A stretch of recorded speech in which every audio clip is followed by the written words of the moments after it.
Dry fruits பால் செய்ய தேவையான பொருட்கள் பரங்கி விதை, முந்திரி, பாதாம் எல்லாம் 50-50 கிராம் எடுத்திருக்கேன்.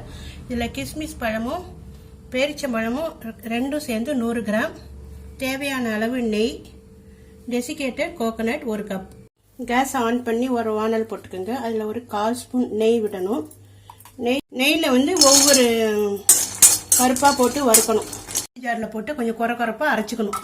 இப்போ அதே மிக்சி ஜாரில் நம்ம குட்டி குட்டியாக கட் பண்ணி வச்சுருக்கோம் இல்லையா, பேரிச்சம்பழமும் கிஸ்மிஸும் அதையும் போட்டு ஒரு அரைச்சிக்கணும். இப்போ கேஸ் ஆன் பண்ணி ஒரு வானல் போட்டுக்கிட்டு அதில் 2 ஸ்பூன் நெய் விடணும். நெய் மெல்ட் ஆகட்டும். இப்போ நம்ம அரைச்சி வச்ச பேரிச்சம்பழம் விழுத போடணும். இதை ஒரு கிளறட்டும். இதில் ஒரு 1/4 ஸ்பூன் ஏலக்காய் பொடி போட்டு மிக்ஸ் பண்ணணும். இப்போ பொடி பண்ணி வச்சிருக்கிற இந்த நட்ஸை போட்டு நல்லா மிக்ஸ் பண்ணணும். மிக்ஸ் பண்ணிவிட்டு கேஸ் ஆஃப் பண்ணிடுங்க.